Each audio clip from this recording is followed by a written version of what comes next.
Olá, boa tarde para você. Vamos chegando por aqui, vamos conectando em todos os nossos dispositivos, vamos dando início ao nosso diálogo. Uma ótima tarde, que alegria estarmos juntos. Estamos ao vivo neste momento via Facebook, via Instagram também. E agora vamos abrir aqui a nossa sala no Zoom. Já estamos também por aqui. Neste sábado tão bonito, festa do Imaculado Coração de Maria. Me parece que já estamos no ar em todas as plataformas, confirmando aqui o nosso Facebook, o nosso Instagram. Estamos ali com a Luísa, aqui com o Joedilson no Zoom, grande abraço. E no Facebook, muito bem, já estamos conectados. Que bom a gente poder se encontrar neste sábado. Já são 10 semanas de catequese. Eu nem sei se digo felizmente ou infelizmente, porque na verdade essas catequeses vieram por conta da pandemia, da impossibilidade de a gente se encontrar pessoalmente. Mas de outro lado, Deus sempre sabe transformar crises em oportunidades, e assim já são 10 semanas da nossa presença por aqui, tendo essa possibilidade alargada desse diálogo, desse aprofundamento também de fé, o que me parece que tem sido uma experiência bastante forte, não é? Então assim, vamos também prosseguir na data de hoje com o conteúdo do 12º domingo do tempo comum. A minha reflexão vai ser centrada naquela frase que já estampa também o convite de hoje, que é o não tenhais medo. Então hoje é um diálogo imperdível sobre medo, coragem, pecado, salvação, superação, valor. E eu convido você a participar conosco, então, com todo o seu coração nesta nossa catequese de hoje. Saudando aqui o Padre Joseph no Facebook, dizendo que gostou da camisa, a camisa da Juventude Consolata. Hoje é o aniversário de 56 anos da fundação da paróquia Nossa Senhora Consolata. É também a festa de Nossa Senhora Consolata lá na Itália. Saudando a Rogéria em São Manuel, o Pedrinho e as outras pessoas que vão se conectando aqui conosco, a Sueli, que vai mandando o seu oi ali pelo Instagram, né? Vamos ver se eu consigo fazer um pequeno ajuste aqui na nossa câmera para ficar ainda um pouquinho melhor e a gente imediatamente dá então início. Como sempre, vamos começar rezando, invocando o Espírito Santo para que seja Ele mesmo a orientar, a catequizar, a caminhar conosco nesta tarde. Em nome do Pai, e do Filho, e do Espírito Santo. Amém. Pai nosso, que estais nos céus, santificado seja o vosso nome. Venha a nós o vosso reino. Seja feita a vossa vontade, assim na terra como no céu. O pão nosso de cada dia nos dai hoje. Perdoai as nossas ofensas, assim como nós perdoamos a quem nos tem ofendido. E não nos deixeis cair em tentação, mas livrai-nos do mal. Amém. Vinde, Espírito Santo, enchei os corações dos vossos fiéis e acendei neles o fogo do vosso amor. Enviai o vosso Espírito, e tudo será criado, e renovareis a face da terra. Ó Deus, que instruístes os corações dos vossos fiéis com a luz do Espírito Santo, fazei que apreciemos retamente todas as coisas, segundo o mesmo Espírito, e gozemos sempre da sua consolação. Por Cristo, Senhor nosso. Amém. Nossa Senhora Consolata, rogai por nós. Esse banner bonito que vocês estão vendo aqui atrás de mim foi preparado pela minha querida coordenadora aqui da quadra, onde eu moro, a Margorete, que está também nos acompanhando aqui pelo Facebook, e eu agradeço a ela pela gentileza. Depois da catequese, esse banner vai ser colocado na janela de casa, porque amanhã vamos ter o giro da imagem de Nossa Senhora Consolata aqui pelas quadras da Asa Norte, e esse presente tão carinhosamente preparado vai ficar lá voltado para a rua. Muito bem, comecemos então a nossa catequese de hoje nesse clima de fé, de alegria e de confiança no Senhor. Eu desejo inicialmente, claro, que a paz esteja com você, a paz de Deus com você e com a sua família. Celebrando o 12º do tempo comum, 12º domingo do tempo comum, que é o segundo desde que nós vivemos todo o forte tempo da Páscoa e as duas solenidades que se seguiram, Santíssima Trindade e Corpus Christi, nós temos hoje uma oportunidade muito boa de escutar a voz de Deus. Como nós já dissemos no encontro anterior, ninguém pense que o tempo comum é um tempo em que nada de importante acontece. É o contrário, não é? O tempo comum é o tempo em que Deus se encarna na história. É o período em que o Senhor vai se mostrando no dia a dia, na cotidianidade da vida. É quando nós podemos perceber que Deus transforma o ordinário em extraordinário. Transforma cada realidade nossa, penetra no nosso cotidiano, nos nossos afazeres, no trabalho, na família, no estudo, enfim, em cada pequeno ou grande momento da vida. O tempo comum é justamente o período de perceber a presença de Deus no mundo e particularmente na nossa própria história, na nossa própria trajetória.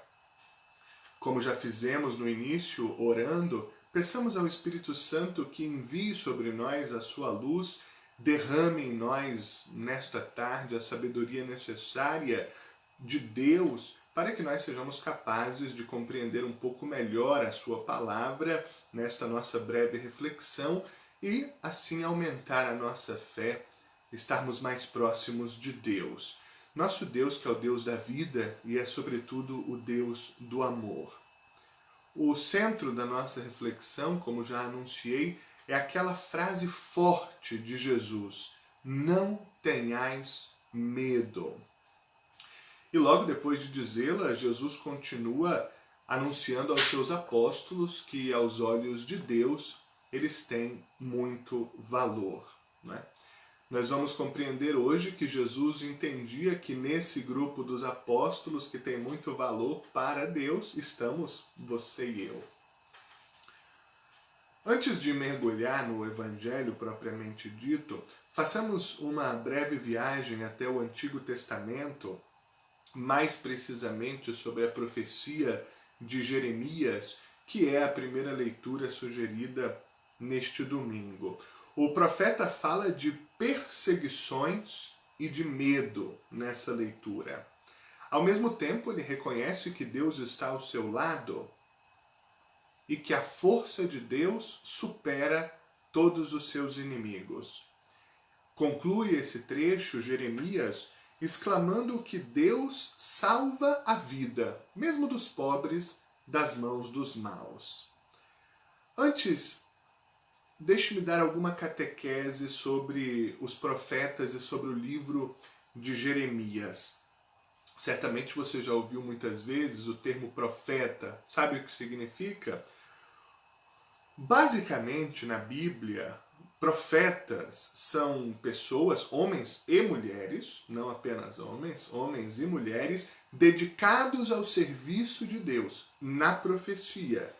E profetizar é anunciar uma mensagem, ou seja, é divulgar, propagar, difundir um conteúdo. Na Bíblia, Deus sempre usou os profetas para transmitir a sua mensagem à humanidade, a sua mensagem amorosa ao mundo. Na Sagrada Escritura, a profecia é entendida como um apelo para voltar às fontes que deram origem ao povo da fé, a aliança de Deus. Semana passada falamos um pouco sobre aliança, vendo aquele episódio em que Moisés sobe ao Monte Sinai para o encontro com Deus e ali Deus promete a sua presença, reforça a sua aliança e em contrapartida pede que se observem os seus mandamentos e a própria aliança. A aliança é essa ligação profunda entre Deus e o ser humano, marcada pela bênção de Deus. Deus abençoa o ser humano. e mais do que pela bênção, pelo acompanhamento permanente de Deus. Ou seja, Deus se faz presente na vida daquele que ele abençoa. E a contrapartida é a confiança em Deus e a observância da lei. A lei que está sempre sintetizada no amor. O amor a Deus e o amor aos homens e às mulheres da terra indistintamente. Essa é a síntese da lei. A lei é o amor a Deus, o amor às pessoas. A confiança exclusiva em Deus e o seu projeto constitui o núcleo da profecia. E é por causa dessa fé amadurecida que a profecia também assume contornos de denúncia. Denúncia daquilo que não é a vivência da aliança, ou seja, a falsidade, o pecado, a maldade, a corrupção, e o anúncio da justiça e da misericórdia de Deus. Em outra palavra, o anúncio da salvação. O chamado tempo dos profetas na Sagrada Escritura é esse período em que esses homens e mulheres vocacionados, ou seja, chamados por Deus, apresentam o conteúdo da comunicação de Deus com a humanidade. O profeta é alguém inspirado, ou seja, é aquele que claramente tem a consciência de que Deus está falando. Para isso, claro, é necessário uma atitude também, diria, de mortificação interior, ou seja, de calar a própria voz para dar cada vez mais espaço à voz de Deus. Concluo essa primeira parte da introdução dizendo que também hoje os profetas são necessários, e muito necessários. No cristianismo, a profecia dos tempos atuais é exercida por nós, pelos batizados. Na última catequese, nós vimos que todo batizado é sacerdote. Falamos do sacerdócio comum dos fiéis. Espero que você se recorde, senão você volta depois lá no vídeo. Hoje dizemos então que além de ser sacerdote, todo batizado é profeta também. Nós aprendemos isso da igreja. O batismo nos faz sacerdotes, profetas e reis. Ser profeta hoje significa, como significava antes, anunciar as maravilhas de Deus. E significa também denunciar aquilo que afasta do caminho de Deus, que fere o ser humano, que oprime, escraviza, explora, destrói, machuca e mata qualquer uma dos filhos, das filhas de Deus. É também condenar com vigor aquilo que, na vida de fé, não corresponde à vontade de Deus. O que faz da função profética nada fácil e muitas vezes também nada agradável. Mas, em Cristo, como membros do povo de Deus, temos essa missão da profecia, do anúncio da maravilha de Deus e da denúncia daquilo que vai contra a lógica amorosa da criação. De um modo geral, os profetas se caracterizam pela sua forma de entrar em contato com Deus, pelo jeito de transmitir a sua mensagem e pela função que desempenham na sociedade. Reforço, você e eu somos hoje convidados a ser profetas neste mundo. O ponto de partida da vocação profética está justamente na experiência de Deus. O profeta faz uma leitura do tempo, daquilo que a gente chama, você talvez já escutou essa expressão, dos sinais dos tempos. E a sua mensagem, muitas vezes, por essa razão, se concentra também em aspectos sociais e talvez até políticos. O profeta denuncia os erros do povo e da autoridade. Alguns dos mais comuns do Antigo Testamento, a idolatria, o misticismo, a corrupção dos governantes, a falsa religião, a infidelidade. Falemos agora de Jeremias. Jeremias nasceu no ano 645 a.C., numa pequena localidade próxima de Jerusalém. E ele era de uma família sacerdotal. Com 18 anos, sentiu esse chamado de dedicar a sua vida à profecia, ao anúncio da mensagem de Deus ao mundo. O seu livro foi escrito ao longo do tempo, num processo de maturidade de fé. Inclusive, Jeremias é considerado o segundo profeta mais importante, atrás só de Isaías, e também o seu livro é um dos maiores do tempo dos profetas. E o livro de Jeremias começa com uma frase que nós conhecemos muito bem, tem uma canção bonita que a gente canta sempre, que traz essa frase. A profecia de Jeremias começa dizendo: antes que no seio de tua mãe fosses formado, eu já te conhecia.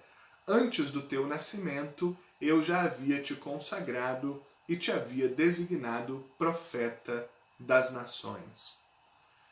Façamos aqui uma breve pausa. Essa frase de Jeremias não servia apenas para ele e para aquele tempo, mas é atual. Ela se dirige a mim e a você. A sua vida, como a minha, não é fruto do acaso, da sorte ou mesmo do destino. Nossa origem está no coração de Deus. Do coração de Deus nós nascemos. De lá viemos. Deus pensou em nós muito antes de nós efetivamente existirmos na concepção que temos. Na sua bênção vivemos. Para a sua casa caminhamos. Peregrinos dele no mundo criado por ele. Esses somos nós. Nascemos de Deus, caminhamos em Deus, vamos para Deus. E até lá peregrinamos com ele no mundo que ele criou. Estamos envoltos por Deus. Assim também os acontecimentos da nossa história não são obra do acaso, mas são tecidos como que com fio de ouro nas mãos de um inigualável artesão. Mesmo os sofrimentos da nossa trajetória têm um motivo, têm uma razão de ser. Por detrás de cada fato que acontece conosco, pequeno ou grande, está Deus, com seu imenso amor e com seu desígnio pessoal sobre cada um de nós. Um desígnio de libertação, de crescimento e de plenitude. Vale a pena nós lermos, inclusive, essas primeiras linhas da profecia de Jeremias. Vejam como são fortes. Capítulo 1 de Jeremias.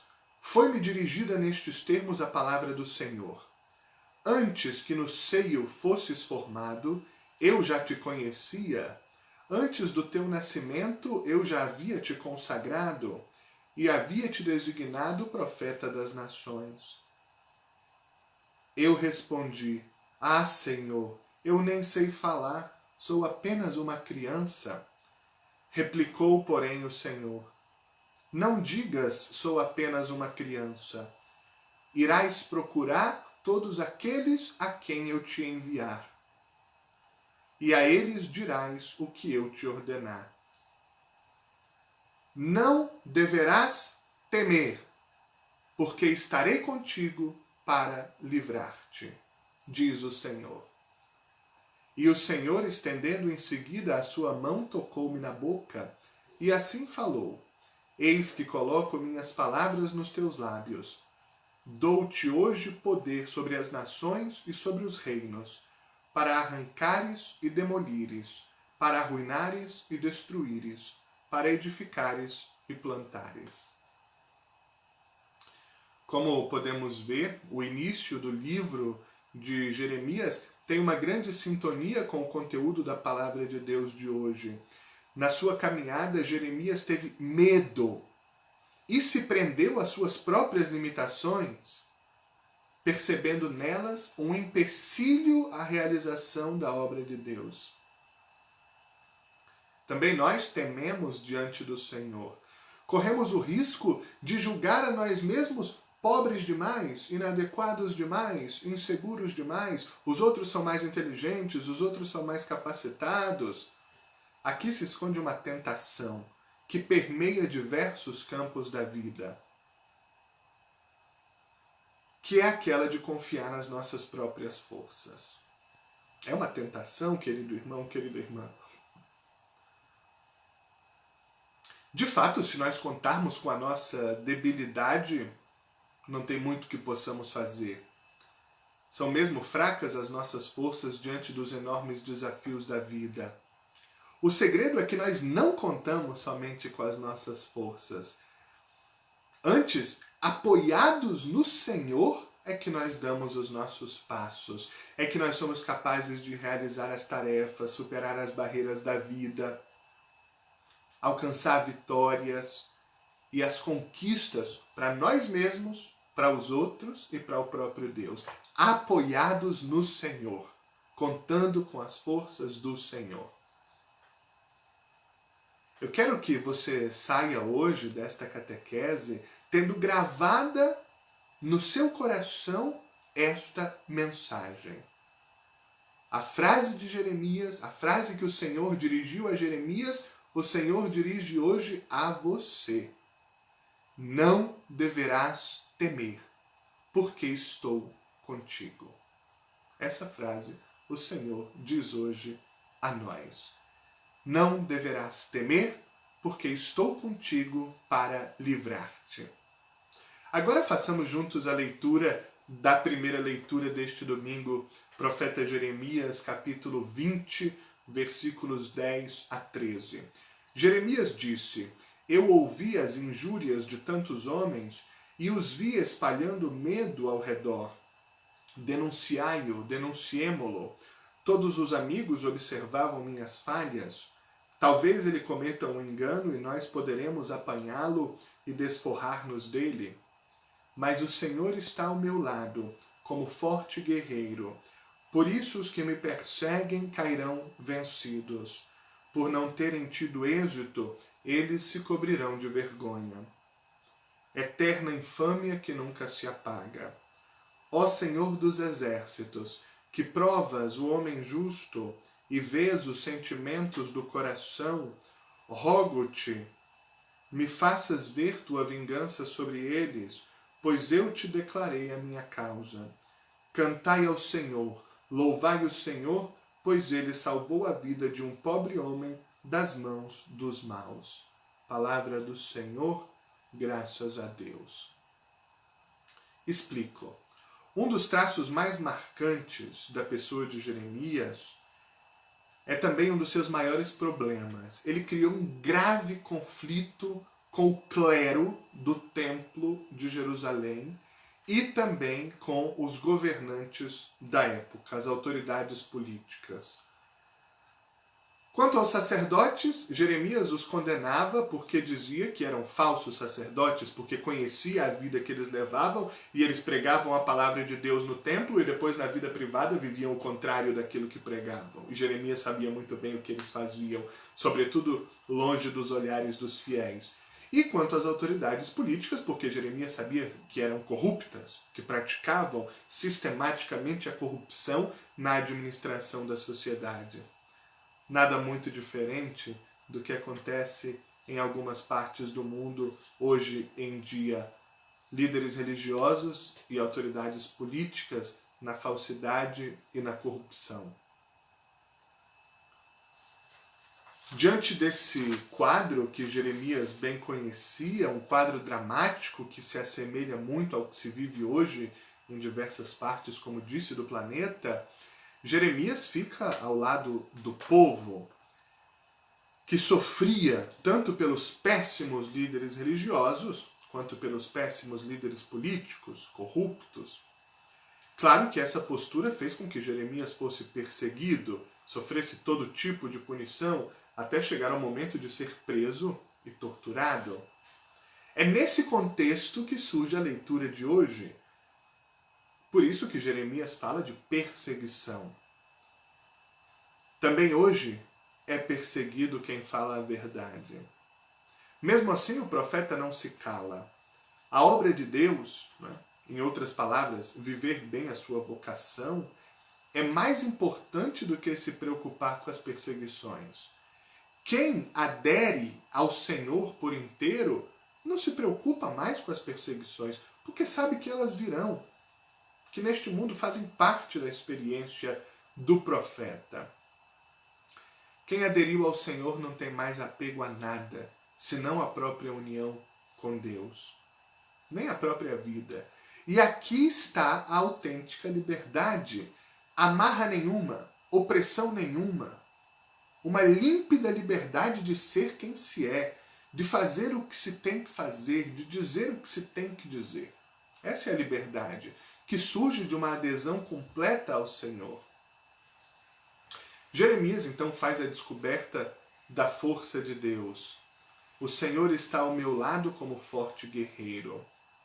Querida irmã, querido irmão, eu não sei hoje qual é o sofrimento que te aflige.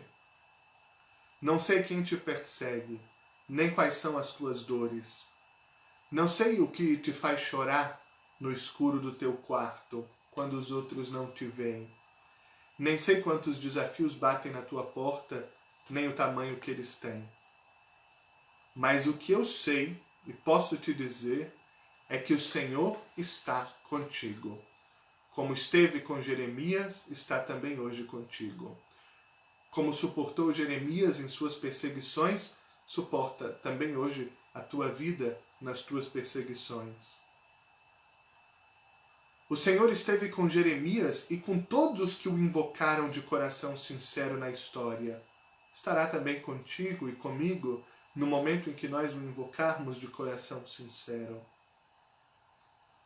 O Senhor luta ao teu lado, guerreia no teu time, combate junto contigo.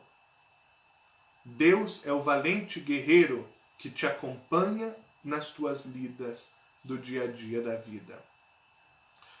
Como já dissemos em outras catequeses, o amor de Deus por nós não significa o livramento de todas as provações. Não significa. Ao contrário, nas provações é que Deus nos dá oportunidades especiais de fortalecimento e amadurecimento, sobretudo da fé.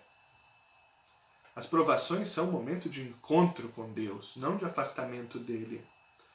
Jeremias hoje reforça que Deus enxerga os sentimentos do coração, ou seja, Deus nos conhece, sabe quem nós somos e nos ama sempre mais. Pode até parecer aqui um paradoxo, né? Deus sabe quem nós somos e nos ama mais, ou seja, Deus conhece também os nossos defeitos, limitações, fragilidades, não é? Mas nos ama sempre mais, de verdade. Ao final, Jeremias exclama que Deus salvou a sua vida das mãos dos maus. Também hoje o Senhor estende a nós a sua mão e nos oferece a salvação. Ouçamos o conselho de Jeremias e cantemos ao Senhor hinos de gratidão. Uma saudação especial a Dom Valdir Mamed, bispo diocesano de Catanduva, que passou pela nossa transmissão. Querido Dom Valdir, a sua bênção e a minha prece pela sua vida e ministério. Dom Valdir, que é um bispo muito querido do meu coração e aqui da Arquidiocese de Brasília.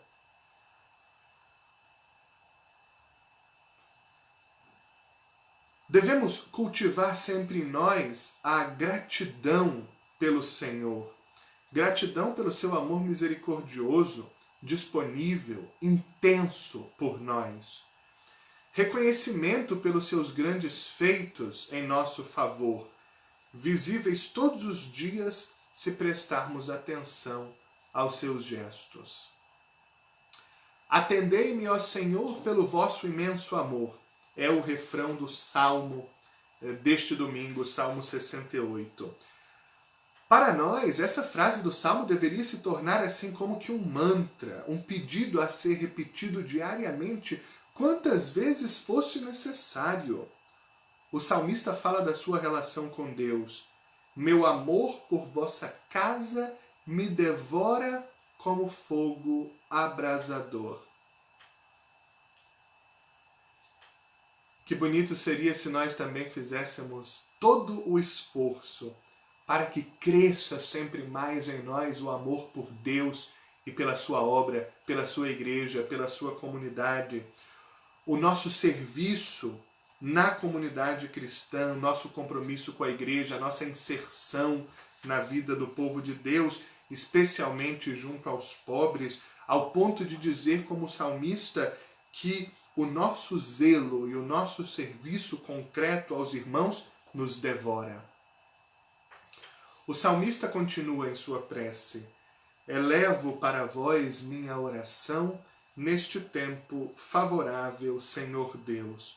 Respondei-me pelo vosso imenso amor, pela vossa salvação que nunca falha.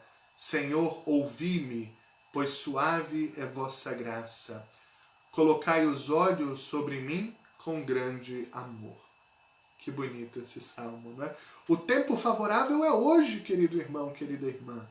É hoje o dia de clamar ao Senhor, de elevar a Ele a nossa oração, com a confiança do salmista de que imenso é o amor de Deus por nós e infalível é a sua salvação, aberta a nós, se nós a buscarmos de coração sincero. Suave é a sua graça, carinhoso é o Senhor para cuidar de nós e aparar as nossas lágrimas nos dias de sofrimento, como são os atuais. Ao final, o salmista se dirige a nós e chama a humildade, que é uma das virtudes mais importantes de quem quer seguir a Jesus Cristo. Humildes, vede isto e alegrai-vos, e o vosso coração reviverá. Se procurardes o Senhor continuamente, pois nosso Deus atende à prece dos seus pobres e não despreza o clamor dos seus cativos. Quem de nós não precisa reviver? Quem de nós nunca se sentiu tão mal por dentro, quem sabe até ao ponto de não encontrar mais o sentido da vida? A humildade é a virtude que abre o nosso coração à transformação que Deus quer operar em nossa vida. Essa transformação consiste no desenvolvimento da alegria dentro de nós.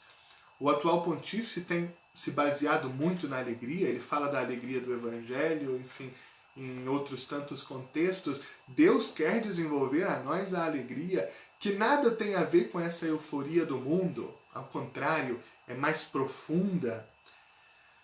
É uma alegria de saber que temos um Deus que nunca se esquece de nós, que vela por nós.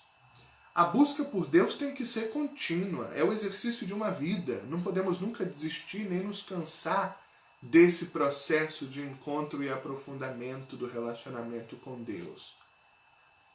Buscando-o dia após dia, o nosso coração não se quebra nem desiste. As preces e as súplicas encontram resposta e a vida faz sentido. Mesmo no sofrimento, é preciso completar. Na carta de São Paulo aos Romanos, que é a segunda leitura proposta para este domingo, o apóstolo nos fala do pecado e da graça de Deus.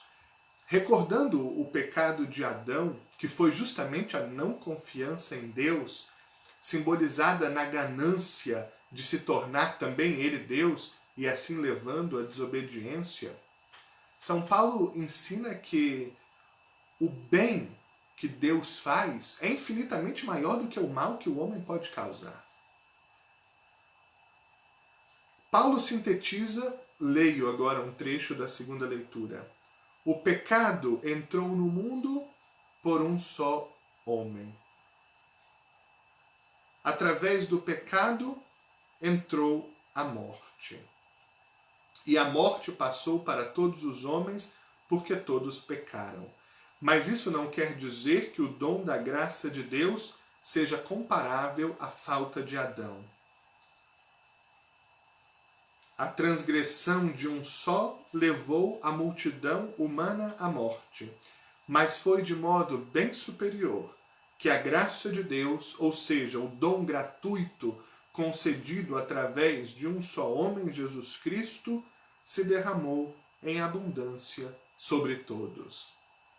O dom de Jesus Cristo se derrama hoje sobre a tua vida, querido irmão, querida irmã. toma posse dele, assume esse dom gratuito que o Senhor te dá, que é a graça superabundante de Deus que permeia todos os aspectos da nossa vida. É renovação, é cura interior, é consolação, é esperança, é fortalecimento espiritual, é vigor da vida. É uma graça, é dom gratuito que Deus hoje nos oferece. Passemos agora ao Evangelho e tentemos compreender um pouco o que Jesus queria nos dizer sobre o medo. Façamos juntos a leitura do Evangelho, Mateus 10, versículos 26 a 33. Naquele tempo, disse Jesus a seus apóstolos: Não tenhais medo dos homens, pois nada há de encoberto que não seja revelado, e não há nada de escondido que não seja conhecido. O que vos digo na escuridão, dizei-o à luz do dia. O que escutais ao pé do ouvido, proclamai-o sobre os telhados. Não tenhais medo daqueles que matam o corpo, mas não podem matar a alma. Pelo contrário, temei aquele que pode destruir a alma e o corpo no inferno. Não se vendem 2 pardais por algumas moedas? No entanto, nenhum deles cai no chão sem o consentimento do vosso Pai. Quanto a vós, até os cabelos da vossa cabeça estão todos contados. Não tenhais medo, vós valeis mais do que muitos pardais. Portanto, todo aquele que se declarar a meu favor diante dos homens, também eu me declararei em favor dele diante do meu Pai que está nos céus. Aquele, porém, que me negar diante dos homens, também eu o negarei diante do meu Pai que está nos céus. Palavra da salvação. Glória a vós, Senhor. Uma primeira compreensão das palavras de Jesus está ligada à própria concepção de verdade. Jesus afirma que não há mentira que dure para sempre, nem falsidade que se sustente até o fim. Por detrás dessa lição de Jesus está uma fortíssima homenagem à verdade. Para nós cristãos, verdade e amor são a mesma coisa. Quem ama conhece a verdade, permanece na verdade, porque só o amor leva à verdade e é a verdade. Sobre o medo agora. Todo mundo já sentiu a sensação paralisante que produz o medo. É uma emoção completamente normal. Mas pode se tornar, sim, um sério obstáculo. Segundo a psicologia, o medo é uma das emoções básicas, considerada primária e universal. É uma emoção que gera grandes consequências sobre o organismo e que pode ser encontrado em todas as culturas que já foram registradas na história. O medo nasce no cérebro e gera uma reação de alarme no organismo. Ainda no campo da psicologia, existe uma diferenciação entre 2 tipos de medo: o medo funcional e o medo desfuncional. O medo funcional é aquele que é ativado diante de um perigo real e ajuda a sobreviver. Ele se adapta, ele permite ajustar o comportamento às situações visando ao benefício da pessoa.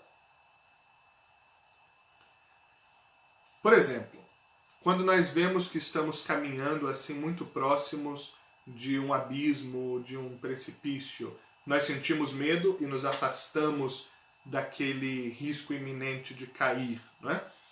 Ou quando nós vemos que a saúde não vai bem e procuramos um médico pelo medo das consequências daquela enfermidade. Esse é o medo funcional. De outro lado, o medo disfuncional é um tipo de medo que atrapalha a vida, atrapalha o desempenho normal das nossas ações. Não é útil nem adaptativo. Não é enfrentado, nem trabalhado, só paralisa.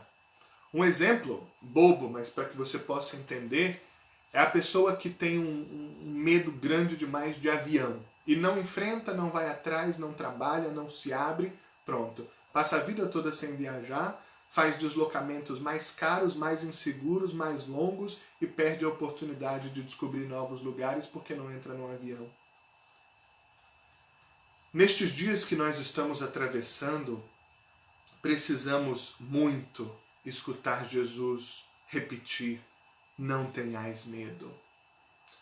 Talvez essa seja uma das afirmações mais repetidas da Bíblia. Tem até alguém que me disse outro dia que são 365 vezes. Eu não sei bem se é verdade, mas eu gostei muito desse pensamento de que para cada dia Deus nos repete: não tenha medo. Deus nos conhece, sabe quais são os nossos medos, conhece as sombras que se estendem como tentáculos em nosso coração para nos agarrar, nos paralisar. É isso que faz o medo, bloqueia, acorrenta, o coração fica parado. Neste domingo, querido irmão, querida irmã, Jesus pede que enfrentemos os medos que nos paralisam, que nos atrapalham na caminhada rumo ao céu. Assim como a resposta da psicologia ao medo é a reestruturação cognitiva, a resposta de Jesus para os medos no caminho para o céu está na reestruturação da nossa fé. É deixar de ficar paralisados diante das dores deste mundo, das pesadas cruzes que temos para carregar e erguer os nossos olhos e a nossa cabeça para onde está Deus. É enfrentar o que hoje nos paralisa com a certeza de que onde nos faltam as forças e a coragem, Deus as supera. Deus supera a nossa incapacidade, as nossas lacunas. É saber que no final do dia nós temos onde repousar a cabeça, os braços do Senhor, nele colocar tudo que temos e somos. Não tem espaço para medo paralisante num coração que se deixa preencher por Deus. Levanta, enfrenta, deixa de tremer com a complexidade da vida e com os inevitáveis acontecimentos terrenos. E se não conseguir parar de tremer, vai tremendo mesmo, mas vai. O Senhor vai contigo. O Mestre hoje sussurra de novo para nós: não tenhais medo. Ele nos ama. Nós somos dele. Apesar das nossas fraquezas e quedas, Deus nunca nos joga fora. Ele nos adverte: tenha cuidado, eu te envio como ovelhas no meio de lobos. Isso está no Evangelho de Mateus, no capítulo 10, por exemplo. E os lobos mais ferozes são aqueles que se disfarçam das ovelhas, nos atraem, depois nos devoram. Por esse motivo, devemos ser cuidadosos como as cobras, sem perder a simplicidade das pombas. Jesus também diz isso no Evangelho de Mateus. O Senhor quer que nós sejamos firmes, firmes na fé, nos grudemos na sua palavra e anunciemos aos telhados o que nós ouvimos e experimentamos na nossa vida. Esta imagem dos telhados é muito bonita. A palavra de Deus não pode ser fechada nas nossas sacristias. Temos que sair de onde nós estamos, a igreja em saída do Papa Francisco. Uma questão prática, a nossa conexão do Zoom vai se encerrar agora, porque são 45 minutos, mas eu vou tentar retomá-la para a conclusão, se for possível. Se não, o essencial já foi. Agradeço quem está aqui, mas eu vou tentar retomá-la, né? O Evangelho é vivo e quer dialogar com pessoas vivas. O Evangelho quer ir ao encontro de quem perdeu a esperança e restituir a esperança. O Evangelho vai ao encontro de quem chora, de quem deixou de sonhar. Mas vai como? Vai através de nós. Jesus toca no ponto da finitude desta existência. Deixa eu só me ver se consigo aqui retomar as pessoas que estavam conosco no Zoom. Não sei se será possível. Sim, será possível.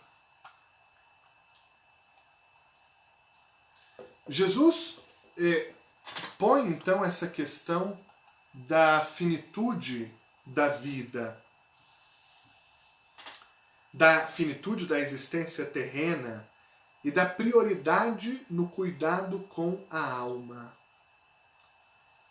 Ninguém pode deixar que o medo da morte o impeça de viver. o afaste da sua preparação necessária para o céu. Mais ainda, não é só o cuidado com o corpo físico que deve nortear as nossas ações. Mais perigosas são as ameaças à nossa santidade.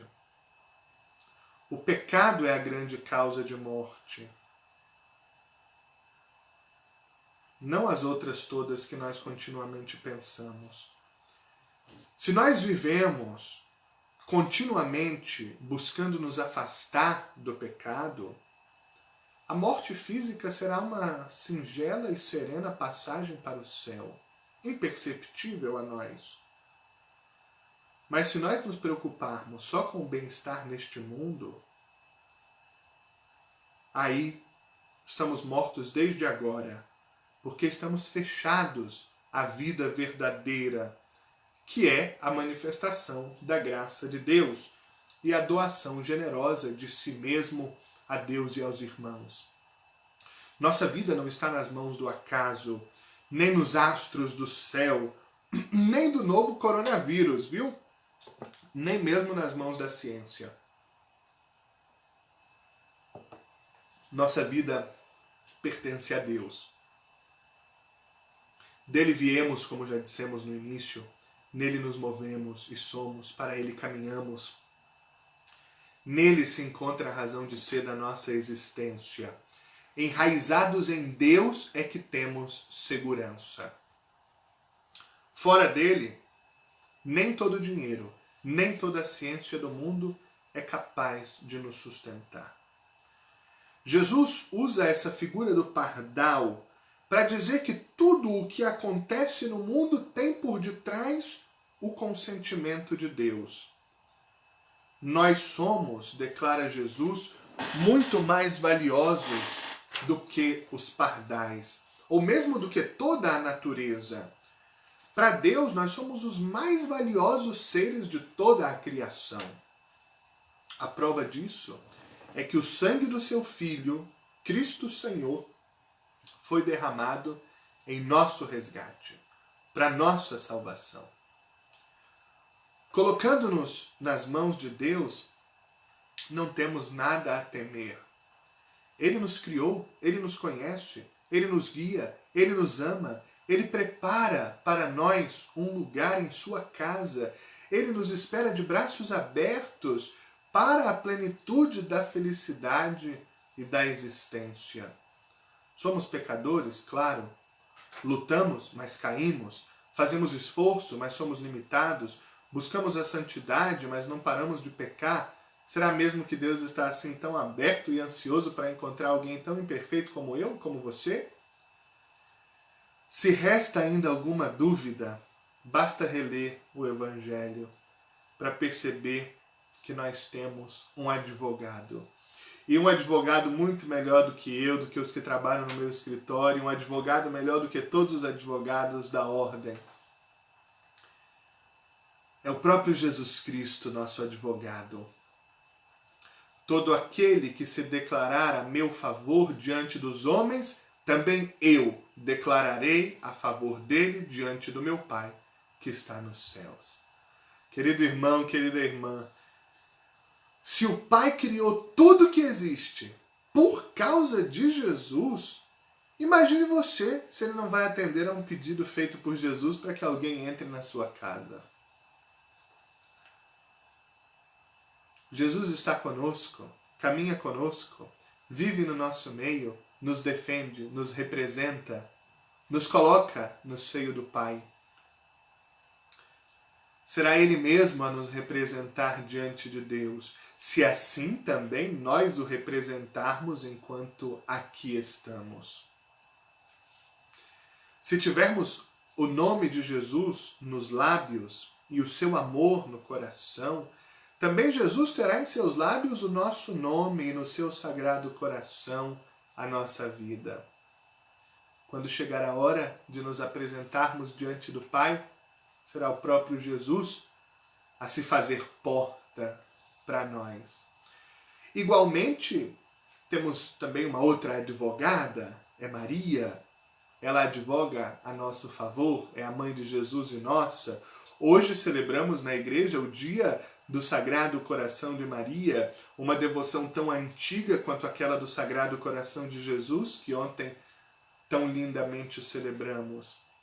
Os dois corações são inseparáveis. Onde está um, está o outro.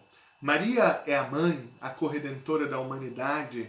A devoção ao Sagrado Coração de Maria nasce em resposta ao sofrimento de Maria aos pés da cruz, diante do sofrimento de Jesus.